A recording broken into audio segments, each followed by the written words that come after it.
get to that. Schoolmates.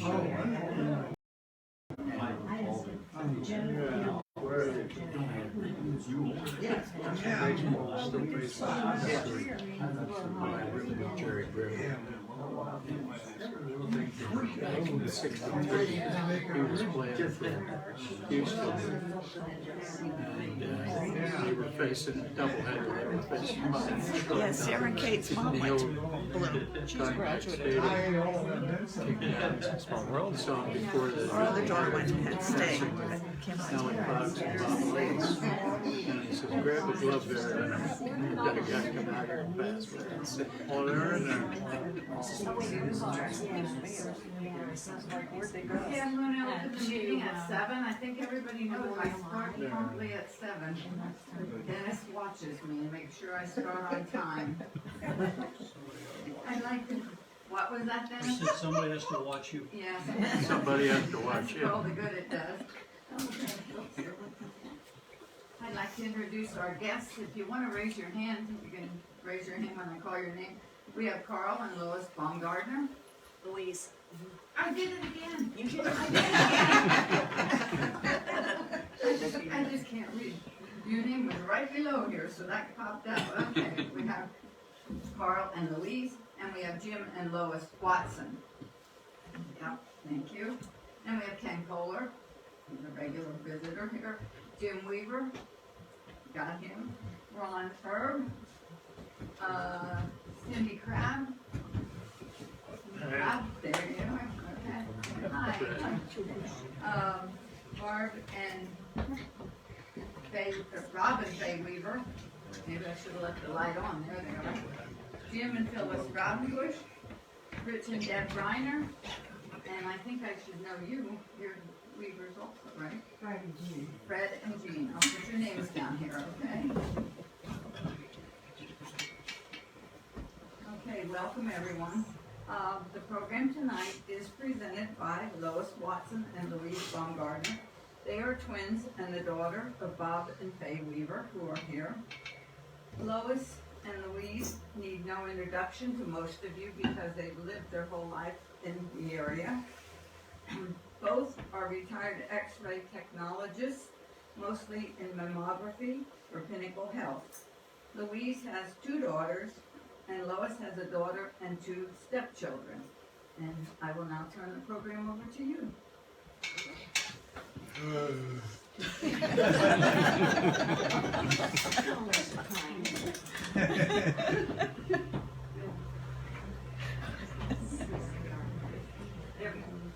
Wow, thank you so much for having us.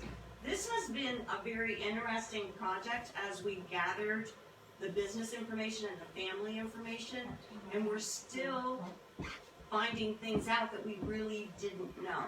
So I hope you enjoyed what we had to share. We're going to share the business thing and then some of the family things, and it's all tied to our wonderful community that we live in.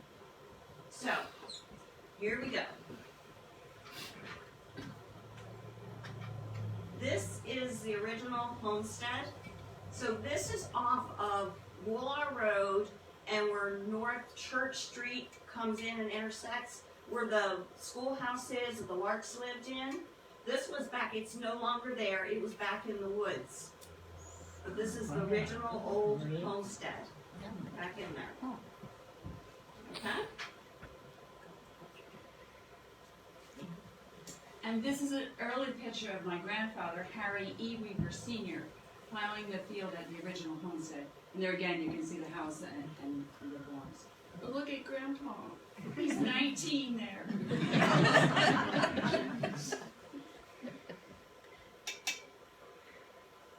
Okay. So when they first started the business in 1919, they used a spring wagon pulled by horses. So they could only sell meat in the wintertime. So Mammy Grove, which is pictured up at the top, which was Grandpa's mother, she would lead the horse out to the main road in the wintertime through the snow, and then Grandpa would go sell his meat just in the wintertime.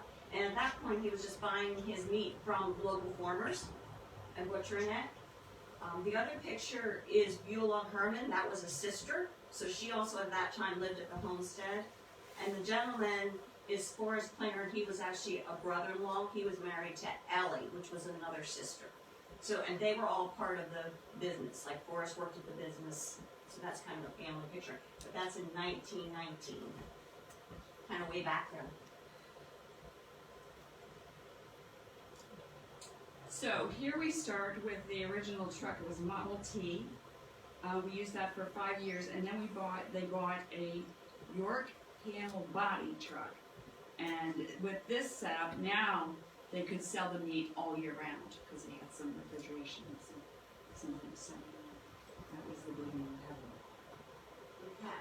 From there, they moved on Willard Road and purchased a farm, which is across from where the Ponderosa is. So if you're going back, it sits on the left. It's a white farmhouse. Jeff Perry lived there for a while, if you know which farm I'm talking about. That's where they moved to in between. And then they purchased some property on South Franklin Street that had refrigeration and kept their meat there.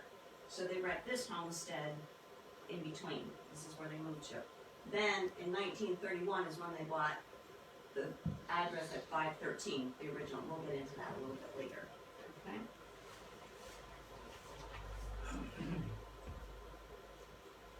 Oh. But we think that Aunt Beulah was the, she kind of made Winnie Leitzel meet Grandpa because they worked at Nedrich at the shop together. And so we're thinking that's where how they got together and married. She's Vinnie Leitzel. They were married on August the 16th, 1930 at St. John's Lutheran Church, the Hill Church. And we, even though her name was Vinnie, we all knew her as Winnie. Yeah, but her right name was Winnie. So that's Grandma and Grandpa. Very dear to us. Very dear to us. So this is where the business was for 70 years. This is 513 West Main Street. Everybody knows where this is at the end of town. So this was the homestead for Grandma and Grandpa, and they lived there until 1965. And then they built a home down on 209, which is where Lois lives. And then Fred and Jean moved into that house, and then they lived there. But the business stayed there for 70 years. So that's where everybody knows where that is at the end of town. Here's our other trucks. This was a Model A Ford, had a glass top icebox. They started making ring below meat for 15 years, mixing the meat and stuffing it in skins by hand. Purchased an electric mixer and compressed air stuffer in 1945.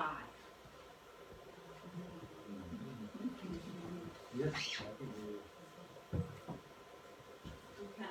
So we never butchered meat. We always bought our meat, hinds, quarters, whatever. So we did not slaughter. So these are invoices of where we were buying meat. They were all bought on South Franklin Street, which originally later became Moyer Packing Company, but initially it was called Eville Meat Company. So if you look on here, this first invoice, now this is in 1939, and it's interesting that beef, we were buying it for 21 cents a pound. Now, this is not boned out, keep in mind, but still, it was 21 cents a pound. How prices and things have changed. Then as we move on, this is an invoice from 1942, and now J. Phillips, which is a name this area knows, owned what became Warrior Packing Company. So if you look at this invoice, you can see now we were buying tenderloins at 35 cents and the different things that we were buying. But it's interesting to look at the pricing as it moves along. And the next invoice I found extremely interesting. If you look at the very bottom, there's calf heads for 10 cents a pound. And I said, Dad, what in the world would you do with a calf head? And you actually cut it apart and took out the brains, and that was a delicacy. They fried them. But it was in 1942. Think of the time frame. You know, this is the Depression, World War I. You know, so nothing went to waste. Everything was used, and that's part of what got used. But come on.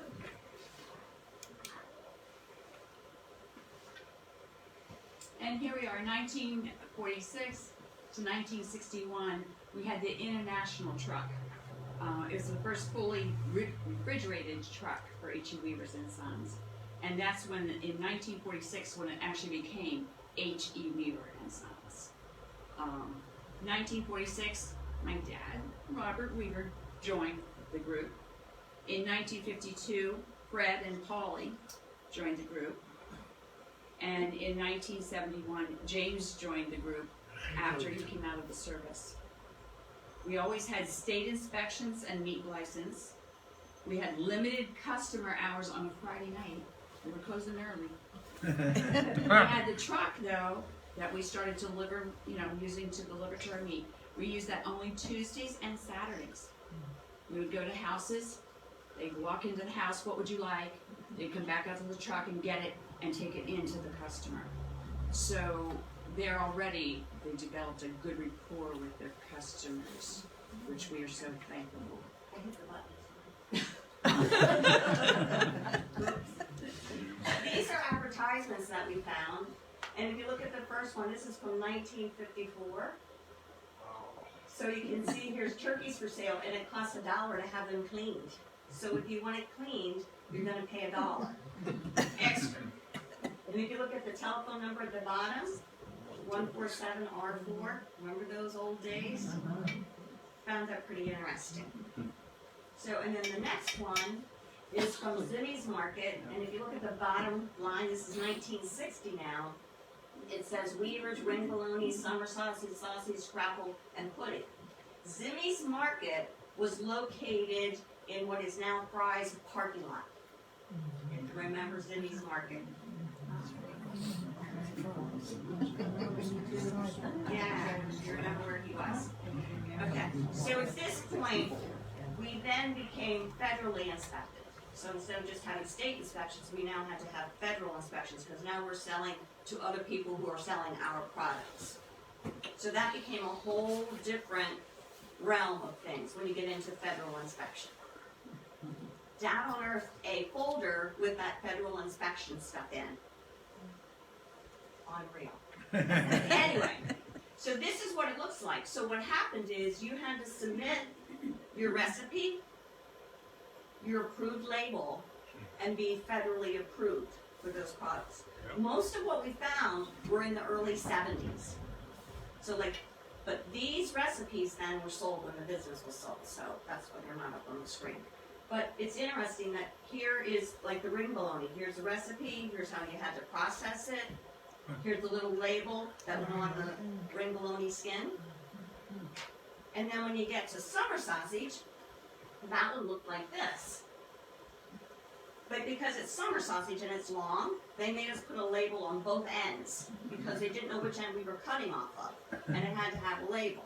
So you had to put the label, it says here, has to be on both ends of the summer sausage. This was in 71. Then, when we got to 73, Dad was tired of putting labels at both ends. So we came up with this as a print of what was then put on the casing. This is just a paper print.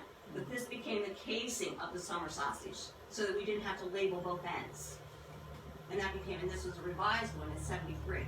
But those are the kinds of things that you did when you were under federal inspection. Because they watched you as you were making your products.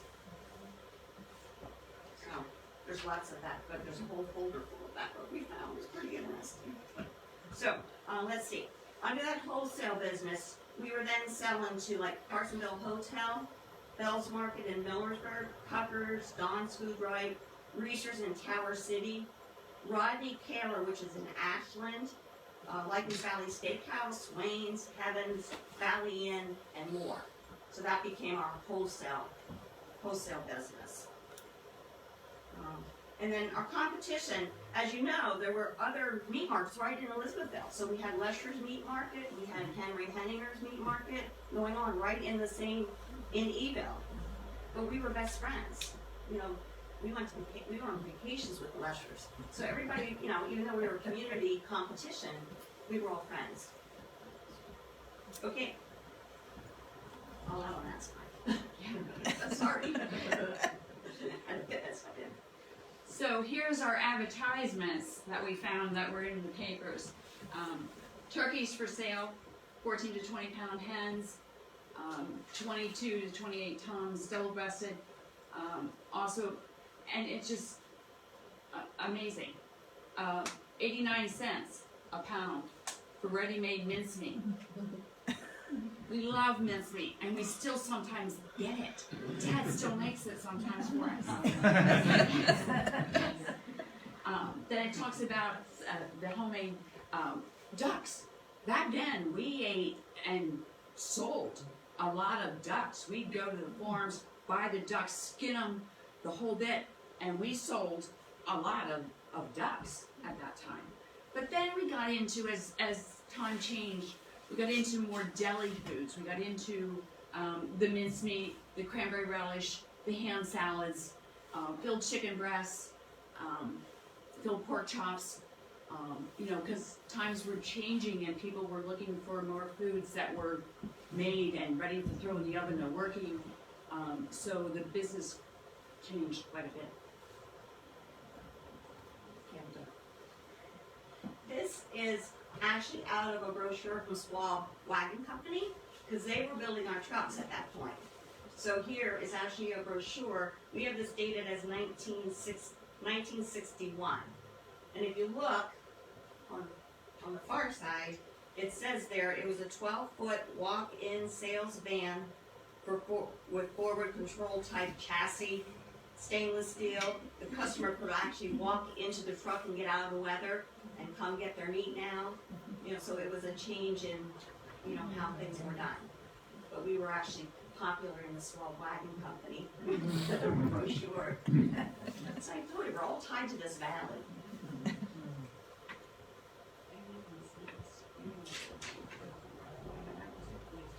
Okay, so this is a truck that you might remember. Yes. This one is from 1961 until 96.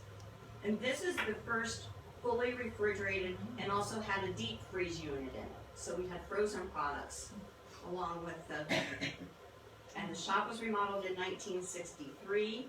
So that's when we bought the parking lot. It became bigger down there.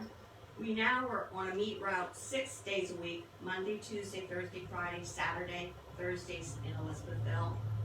And the shop was open 8 to 6, 6 days a week. That doesn't count all the time that we spent loading the truck and getting ready for the next day. But shop hours at this point. So Monday started off with making bologna, federal inspection. Everybody was there to watch what we were doing. Tuesday was wholesale day. Jimmy did a lot of those deliveries, or they would pick them up, but that was kind of Jimmy's job, is to go out and deliver to the different wholesale people. And then Wednesday was our prep day. That was kind of our day when we cut the meat up, got ready for the weekend, got everything ready, and then it just kept going. Yeah, and bologna got all, you made more bologna. Like, that's just how it went. No. And then I have a note in here, because we do not have good pictures of our equipment that was in our processing room. Because back then you didn't have cell phones, so we really don't have pictures of like the grinder, the mixer, the stuffer, you know, the big bandsaw, the cooker, the smokehouse. We don't have good pictures of those. So, but the smokehouse was originally wood-fired, so everything got used in there, but you never used pine. Pine was no good. Any other, you had to use a hardwood in there. But then that got changed over to a gas for heat and smoke. So that got changed out then eventually. You know, things evolved, things changed. So.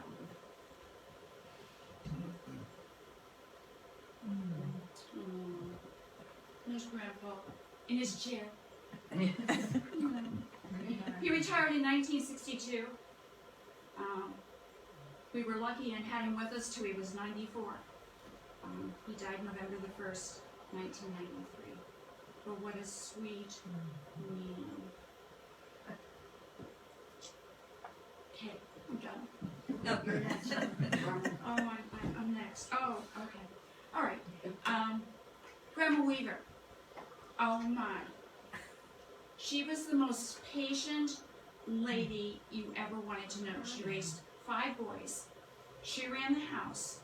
She was the one to cook all our holiday dinners, and we were always at Grandma. Grandma was such a good cook, and we had a lot of family gatherings. Remember them in my house, in the whole basement. Just wonderful family times. Debbie, do you see yourself on that I'm picture? sure I do. Debbie's down there in the corner. Yeah. So wonderful memories. Like She baseball. died in October 22nd, 1984. What a very quiet lady. Didn't say much. Whatever Grandpa said, that's what went. But just the best grandma. The best grandma. Us kids really. She was very quiet. She had diabetes, so she wasn't the healthiest person, but she did really well. She did really well. And then this is the wives that work the business. So on the far side we have Jean and Fred sitting up here. But these ladies were in the shop right alongside their husbands. And then Mom. And Mom was the bookkeeper. So she kept all the meat business books.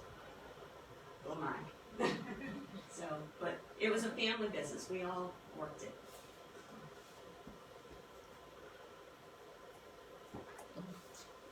And of course, as you probably all know, it was a family business. We had David Weaver, which is the son of Harry Weaver Jr. It's actually a brother to Debbie. He worked there for 17 years. We had Bernice Weaver, who is the wife of Harry Weaver. Now, Harry Weaver is the one that lived over in the farm. That's coming up. Never mind, I won't talk about that, sorry. But Bernice worked there about 10 years for us part-time. And then there's Louise and I. Tell you stories of boxing the eggs, wrapping the cheese, washing up the floors, loading the trucks, just numerous jobs. We were allowed to go to a Friday night basketball game, but then we had to go to work when we were done. Friday night. Because there was a truck to be loaded for Saturday, which was a busy day. Mom And picked us up. Mom picked us up, and we would then go and do our chores at the shop and washing all those dirty waiters. But you know, we had a lot of good family time. You know, we'd take meals for Dad to the shop. You know, when he'd come in off a route, he'd eat his supper, Mom would cook, and so our family was always together. So we're blessed by that. And then my husband, he actually helped in the business for about 12 years, helping get through some times after Dad had retired, and was really got to see H.E. Weaver since then. Yeah. But he was a good dude. Thank you, Dick. And this is the Weaver farm. So this would have been Harry Jr. He was the oldest one. So this would have been Debbie's dad. Owned the farm going toward Berrysburg. It's on Weaver Road, of course. It's now the Esch farm. This was the farm. And there's Grandpa. And they were so proud of this corn because it was 10 feet tall that year. So that's why we have that picture. But that, I guess, as Bob Player would say, that was Grandpa's side hustle. But he went to the farm every day. He Yep, never he did. missed. Every day, Grandpa went to the farm to see what was going on at the farm. Never missed a day. Never missed a day, Debbie, did he? No. He was over there Sometimes checking. Grandma would come along. Yeah, he was checking on what was going on over on the farm. Mhm.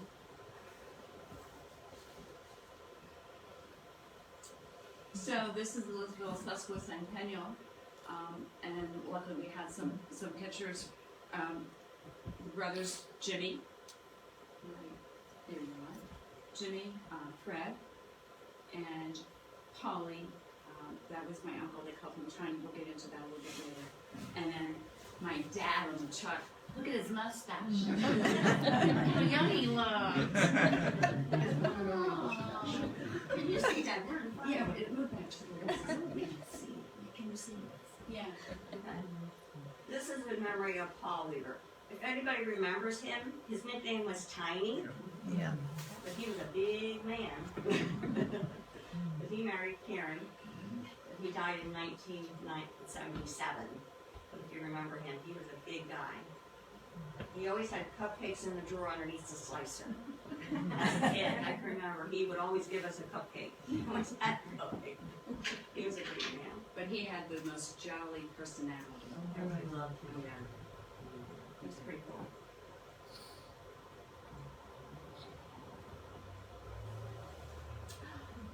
And Grandma and Grandpa got to celebrate their 50th wedding anniversary in 1980. I remember that party. Yeah. And there's Grandma in her dress.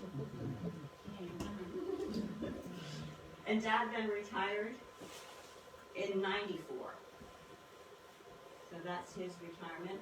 So then the business and the truck then came off the road. When Dad retired, the truck came off the road, just the shop was opened.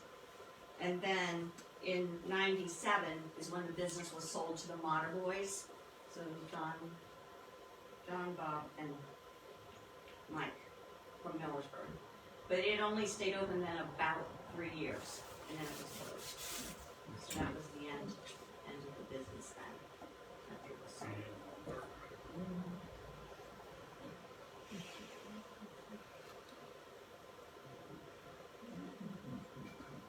This is the last picture that we have of the 4 boys together. So this was Uncle Bud's 88th birthday. That's all 4 of the boys. So Bud was the one on the farm, and then Fred, Bob, and James.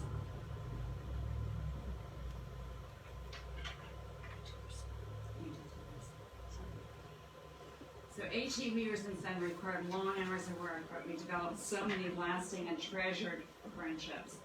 The Weaver brothers, their wives, their family members were so rewarded by loyal customers and service to our awesome community. We thank you so much for the opportunity to share our family history. Sis and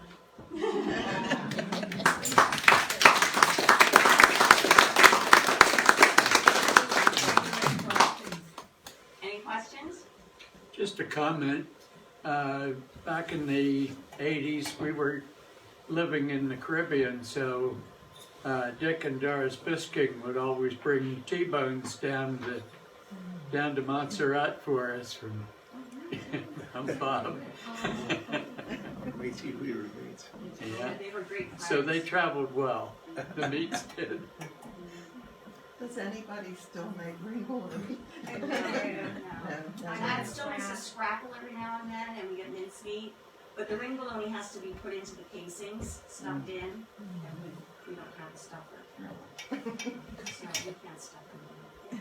I used to go up to hunting camp with Tiny, and everybody called him Tiny, but he was a pretty big fella, and he had a big station wagon. So one of the last years he went up, the road was very icy. Well, we made it about halfway up the mountain, and all the traffic was stopped. And I don't know how long we sat there. Finally, the cinder truck came by and we went up over the hill. So we had a toboggan on the top of his car, because we didn't want him driving down that long road to our camp. So we put him on that, and that's how we got him down to camp. But up in top, maybe a lot of fellas remember when the Fin Fur and Feather store was on top of the mountain. Well, we'd always go in there, and they had big clothing, and he'd always go back and drop a couple $100 for wool-rich clothing, and that was the ticket. And we'd pop in the car and head out to camp. But he slept in one bed. He'd fill the bed. He would snore like you wouldn't believe. Oh, we all had a good time with Tiny, and he supplied the food. And plenty of it. He was the one at the family outings that would play with us kids. Do you remember that, Debbie? He was always the one that was out there playing with us. And also, he had a four-wheeler, and he'd bring that over in the Ford, and we'd go through the fields with that, and Grandpa would get so mad. We'd be trucking around in the fields, and Grandpa didn't like that, but Great family dinners at the Ford. we had a ball. It was great. Did you talk about it? I know you'd love to talk. I'm not going to say a lot because You can only say a little. I think they said everything I could say and everything I can remember. and there are a lot of more memories that we can't all bring out. But I do want to thank the Historical Society here tonight for inviting the Weaver family and the friends to be here and to maybe say what we did in the community for 70 years together. As my father, 33 years, and actually I was 40, and my partner's at 47 years. So we've actually served the community around here for 80 years at one spot, 513 West Main Street in Elizabethville. And also, the second thanks I want to give to my two daughters who put this together here, and Lois Watson, Louise Baumgardner, and they gather all the history and things out of my filing cabinet. Which I was kind of a filer, and I'm yet today when I something I put in a filing cabinet, and I do have many papers and notes and things to go on. And maybe I'll mention for the third thing, can't forget to say my wife. My wife worked side by side with me for 47 years. She was a bookkeeper. She was a bookkeeper, she was a payroll lady, and she had to report to my father even after he retired every Wednesday. We went from Wednesday to Wednesday as a working week. And on a Wednesday, my father still wanted to know if the business was in the red or black, or he could put some input. My father was always a go-getter, a moving ahead. Don't stand still. If the things weren't enough work, we'll add something else to the business. And that's the way we did. We went from one day to more, even like trucks on the road, 2 days a week, till we ended up every day. More work, more work. My father said to us boys, he always told me, don't go to any place to work, I'll make work for all of you. And he did. There was no question. He always kept adding and adding things on, making more work, which we were glad for.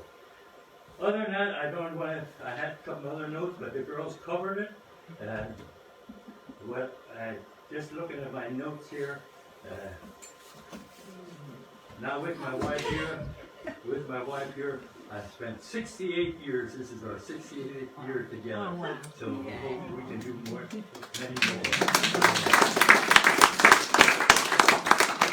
And I'm going to say one thing. I was at the desk this afternoon. I found this card, and I just got it on Easter morning. I found my coffee cup, and this card was on there, and it said "Happy Easter" and "I love you," which everybody say. But then she wrote 5 words in the bottom, and I'll never forget them. Thanks for a good life. My wife wrote to me. So, conclusions then. Thank you.